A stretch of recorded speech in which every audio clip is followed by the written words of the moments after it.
Chapter 10. A Bosom Friend. Returning to the Spouter Inn from the chapel, I found Queequeg there quite alone, he having left the chapel before the benediction some time. He was sitting on a bench before the fire, with his feet on the stove hearth, and in one hand was holding close to his face that little negro idol of his, peering hard into its face, and with a jackknife gently whittling away at its nose, meanwhile humming to himself in his heathenish way. But being now interrupted, he put up the image, and pretty soon going to the table, took up a large book there, and placing it on his lap, began counting the pages with deliberate regularity, at every 50th page, as I fancied, stopping a moment, looking vacantly around him, and giving utterance to a long-drawn gurgling whistle of astonishment. He would then begin again at the next 50, seeming to commence at the number 1 each time, as though he could not count more than 50, and it was only by such a large number of 50s being found together that his astonishment at the multitude of pages was excited. With much interest I sat watching him. Savage though he was, and hideously marred about the face, at least to my taste, his countenance yet had something in it which was by no means disagreeable. You cannot hide the soul. Through all his unearthly tattooings, I thought I saw the traces of a simple, honest heart, and in his large, deep eyes, fiery black and bold, there seemed tokens of a spirit that would dare 1,000 devils. And besides all this, there was a certain lofty bearing about the pagan, which even his uncouthness could not altogether maim. He looked like a man who had never cringed and had never had a creditor.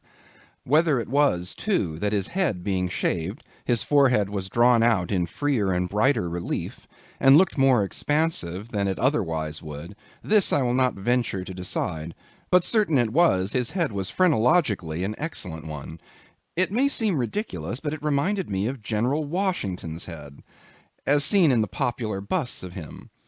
It had the same long, regularly graded, retreating slope from above the brows, which were likewise very projecting, like two long promontories thickly wooded on top. Queequeg was George Washington cannibalistically developed. Whilst I was thus closely scanning him, half pretending meanwhile to be looking out at the storm from the casement, he never heeded my presence, never troubled himself with so much as a single glance, but appeared wholly occupied with counting the pages of the marvellous book. Considering how sociably we had been sleeping together the night previous, and especially considering the affectionate arm I had found thrown over me waking in the morning, I thought this indifference of his very strange. But savages are strange beings. At times you do not know exactly how to take them. At first they are overawing. Their calm self-collectedness of simplicity seems a Socratic wisdom. I had noticed also that Queequeg never consorted at all, or but very little, with the other seamen in the inn. He made no advances whatever, appeared to have no desire to enlarge the circle of his acquaintances. All this struck me as mighty singular, yet upon second thoughts there was something almost sublime in it. Here was a man some 20,000 miles from home, by way of Cape Horn, that is, which was the only way he could get there, thrown among people as strange to him as though he were in the planet Jupiter. And yet he seemed entirely at his ease, preserving the utmost serenity, content with his own companionship, always equal to himself. Surely this was a touch of fine philosophy, though no doubt he had never heard there was such a thing as that. But perhaps, to be true philosophers, we mortals should not be conscious of so living or so striving. So soon as I hear that such and such a man gives himself out for a philosopher, I conclude that, like the dyspeptic old woman, he must have broken his digester. As I sat there in that now lonely room, the fire burning low in that mild stage when, after its first intensity has warmed the air, it then only glows to be looked at, the evening shades and phantoms gathering round the casements, and peering in upon us silent solitary twain, the storm booming without in solemn swells, I began to be sensible of strange feelings. I felt a melting in me. No more my splintered heart and maddened hand were turned against the wolfish world. This soothing savage had redeemed it. There he sat, his very indifference speaking a nature in which there lurked no civilized hypocrisies and bland deceits. Wild he was, a very sight of sights to see, yet I began to feel myself mysteriously drawn towards him. And those same things that would have repelled most others, they were the very magnets that thus drew me. I'll try a pagan friend, thought I, since Christian kindness has proved but hollow courtesy. I drew my bench near him, and made some friendly signs and hints, doing my best to talk with him meanwhile. At first he little noticed these advances, but presently, upon my referring to his last night's hospitalities, he made out to ask me whether we were again to be bedfellows. I told him yes, whereat I thought he looked pleased, perhaps a little complimented. We then turned over the book together, and I endeavored to explain to him the purpose of the printing, and the meaning of the few pictures that were in it. Thus I soon engaged his interest, and from that we went to jabbering the best we could about the various outer sights to be seen in this famous town. Soon I proposed a social smoke, and producing his pouch and tomahawk, he quietly offered me a puff. And then we sat exchanging puffs from that wild pipe of his, and keeping it regularly passing between us. If there yet lurked any ice of indifference toward me in the pagan's breast, this pleasant, genial smoke we had soon thawed it out, and left us cronies. He seemed to take to me quite as naturally and unbiddenly as I to him, and when our smoke was over, he pressed his forehead against mine, clasped me round the waist, and said that henceforth we were married, meaning, in his country's phrase, that we were bosom friends. He would gladly die for me, if the need should be. In a countryman, this sudden flame of friendship would have seemed far too premature, a thing to be much distrusted, but in this simple savage those old rules would not apply. After supper and another social chat and smoke, we went to our room together. He made me a present of his embalmed head, took out his enormous tobacco wallet, and groping under the tobacco, drew out some $30 in silver. Then spreading them on the table, and mechanically dividing them into two equal portions, pushed one of them toward me, and said it was mine. I was going to remonstrate, but he silenced me by pouring them into my trousers pockets. I let them stay. He then went about his evening prayers, took out his idol, and removed the paper fireboard. By certain signs and symptoms I thought he seemed anxious for me to join him, but well knowing what was to follow, I deliberated a moment whether, in case he invited me, I would comply or otherwise. I was a good Christian, born and bred in the bosom of the infallible Presbyterian Church. How then could I unite with this wild idolater in worshipping his piece of wood? But what is worship, thought I? Do you suppose now, Ishmael, that the magnanimous God of heaven and earth, pagans and all included, can possibly be jealous of an insignificant bit of black wood? Impossible. But what is worship? To do the will of God, that is worship. And what is the will of God? To do to my fellow man what I would have my fellow man do to me, that is the will of God. Now Queequeg is my fellow man, and what do I wish that this Queequeg would do to me? Why, unite with me in my particular Presbyterian form of worship. Consequently, I must then unite with him in his. Ergo, I must turn idolater. So I kindled the shavings, helped prop up the innocent little idol, offered him burnt biscuit with Queequeg, salaamed before him twice or thrice, kissed his nose, and that done, we undressed and went to bed, at peace with our own consciences and all the world. But we did not go to sleep without some little chat. How it is I know not, but there is no place like a bed for confidential disclosures between friends.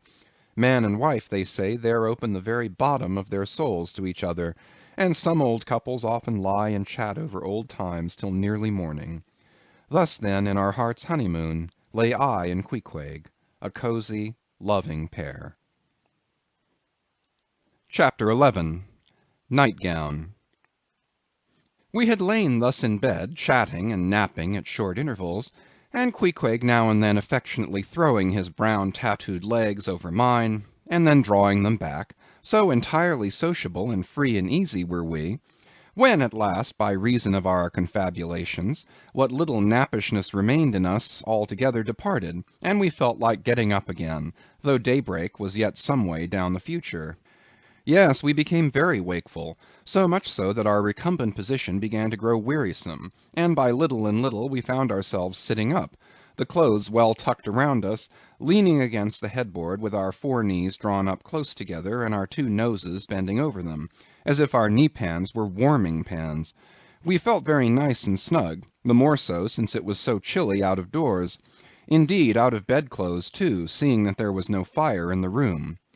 The more so, I say, because truly to enjoy bodily warmth, some small part of you must be cold, for there is no quality in this world that is not what it is merely by contrast. Nothing exists in itself. If you flatter yourself that you are all over comfortable, and have been so for a long time, then you cannot be said to be comfortable any more. But if, like Queequeg and me in the bed, the tip of your nose or the crown of your head be slightly chilled, why then indeed in the general consciousness you feel most delightfully and unmistakably warm. For this reason a sleeping apartment should never be furnished with a fire, which is one of the luxurious discomforts of the rich. For the height of this sort of deliciousness is to have nothing but the blanket between you and your snugness and the cold of the outer air. Then there you lie like the one warm spark in the heart of an Arctic crystal.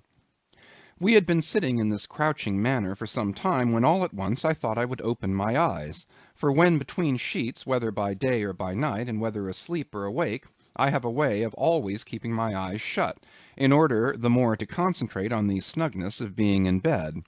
Because no man can ever feel his own identity aright except his eyes be closed, as if darkness were indeed the proper element of our essences, though light be more congenial to our clayey part. Upon opening my eyes, then, and coming out of my own pleasant and self-created darkness into the imposed and coarse outer gloom of the unilluminated 12 o'clock at night, I experienced a disagreeable revulsion. Nor did I at all object to the hint from Queequeg that perhaps it were best to strike a light, seeing that we were so wide awake, and besides he felt a strong desire to have a few quiet puffs from his tomahawk.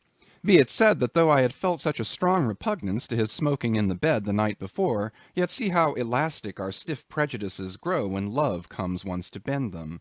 For now I like nothing better than to have Queequeg smoking by me, even in bed, because he seemed to be full of such serene household joy then. I no more felt unduly concerned for the landlord's policy of insurance. I was only alive to the condensed, confidential comfortableness of sharing a pipe and a blanket with a real friend. With our shaggy jackets drawn about our shoulders, we now passed the tomahawk from one to the other, till slowly there grew over us a blue-hanging tester of smoke, illuminated by the flame of the new-lit lamp. Whether it was that this undulating tester rolled the savage away to far distant scenes, I know not. But he now spoke of his native island, and eager to hear his history, I begged him to go on and tell it. He gladly complied. Though at the time I but ill comprehended not a few of his words, yet subsequent disclosures, when I had become more familiar with his broken phraseology, now enable me to present the whole story, such as it may prove, in the mere skeleton I give. Chapter 12. Biographical. Queequeg was a native of Cocavoco, an island far away to the west and south. It is not down in any map. True places never are. When a new-hatched savage, running wild about his native woodlands in a grass-clout, followed by the nibbling goats as if he were a green sapling, even then in Queequeg's ambitious soul lurked a strong desire to see something more of Christendom than a specimen whaler or two. His father was a high chief, a king, his uncle a high priest, and on the maternal side he boasted aunts who were the wives of unconquerable warriors. There was excellent blood in his veins, royal stuff, though sadly vitiated, I fear, by the cannibal propensity he nourished in his untutored youth. A Sag Harbor ship visited his father's bay, and Queequeg sought a passage to the Christian lands.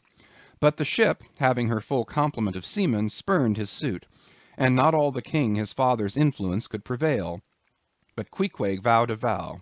Alone in his canoe he paddled off to a distant strait, which he knew the ship must pass through when she quitted the island.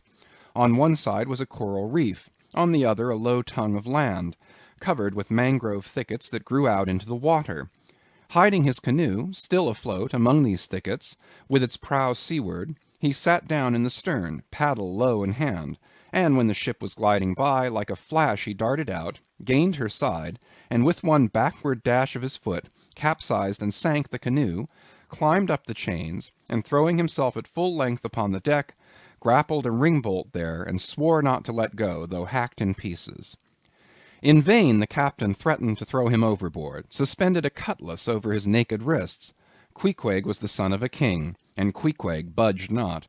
Struck by his desperate dauntlessness, and his wild desire to visit Christendom, the captain at last relented, and told him he might make himself at home.